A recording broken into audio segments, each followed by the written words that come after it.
Hello my friends, I'm Rich Larson and I'm the IRC Tire Guy. Today we're talking the one thing that separates the best riders in the world from you.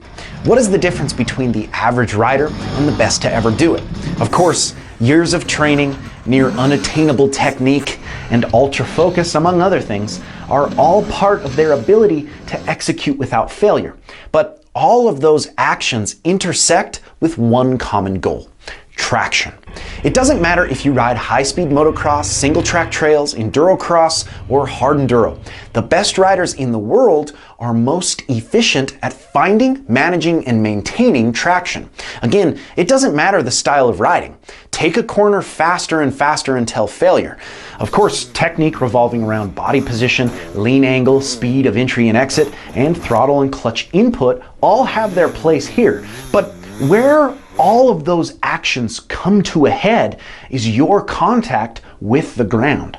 The failure point is always your traction. This is a simple concept that most of you know and realize, but how do we take that awareness of I shouldn't be spinning my tires and apply forms and techniques to prevent breaking traction? So there is one specific aspect of control that the best hard enduro athletes have perfected: the ability to transition from maximum throttle to minimum throttle after momentum is established.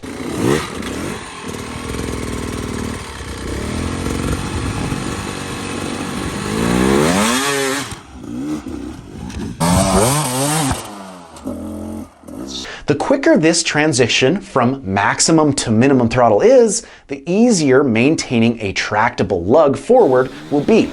The best riders in the world, specifically hard enduro riders, have perfected their ability to transition from that maximum power output to a minimal tractable lug.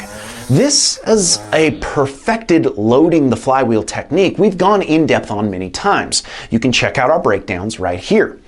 This ability to maximize a tractable lug with momentum is based largely on your clutch control. We use a dispersing power transferred from the engine to the rear tire through the spinning inertia made from not only the flywheel, but all the moving parts of your engine. The slight engagement and actuation of the clutch not only allows for movement, but an additional form of control over your RPMs. What I mean by this is we're using our clutch to either speed up or slow down the RPMs of the engine. The best riders on earth have the ability to maximize the potential energy of high RPMs, then transfer those RPMs to the rear tire via reduction of throttle input or speed of release with the clutch. A huge part of the holding traction technique is understanding how to actuate movement with our clutch, not just our throttle. Again, we want as many forms of control over our engine as possible.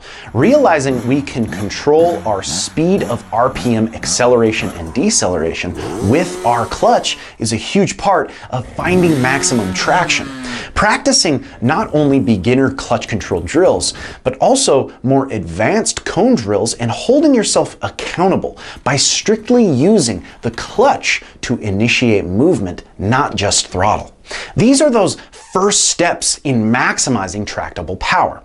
Now, these riders not only have a high ability with throttle and clutch control, they also have a maximum efficiency in transferring weight with their preemptive movement and reactionary movement. Now, we did an extremely important episode on this subject that you can check out right here. Your ability to move in the appropriate direction in relation to what your machine is doing, again, really comes down to maximizing traction to the ground. Weight distribution on your machine is how we find traction, right? Well, all of the weight comes from the centered mass of your body, i.e. your hips. We can most efficiently move that mass from one place to another while on the balls of our feet on our pegs in a standing attack position. Simply put, the better you get with your balance, the better you will be everywhere when riding. I harp so much on your ability to balance and keep your feet on the pegs due to the extreme movement required in this sport. There is a time and place in having both feet off the pegs. You never see a top rider executing immediate boulders, ledges, logs double blips, zaps, or splatters in a seated position. This should be proof that you are most effective over any obstacle in a feet on the pegs above the machine position. I always say if you're standing, you're riding the bike. If you're seated, the bike's riding you. Every technique is dictated by our ability to first move with our hips. Preemptive movement dictates efficient traction. Lastly, of course, I have to mention tires. Ideally, the only contact point with the ground is your tires. So the argument can be made that they're the most important part of your machine. I'd be willing to bet if you asked any top racer if they would rather compete with factory suspension and bald tires or stock suspension and brand new tires, the answer would be new tires 100%. Now, I understand why not have both. The point I'm making is I see riders spring for the new exhaust system before replacing their stock tires. Plain and simple, I believe in using a tire that you trust. Whether that be IRC or not, your ability to know how a tire can and should perform gives you the ability to understand the adjustments to be made accordingly.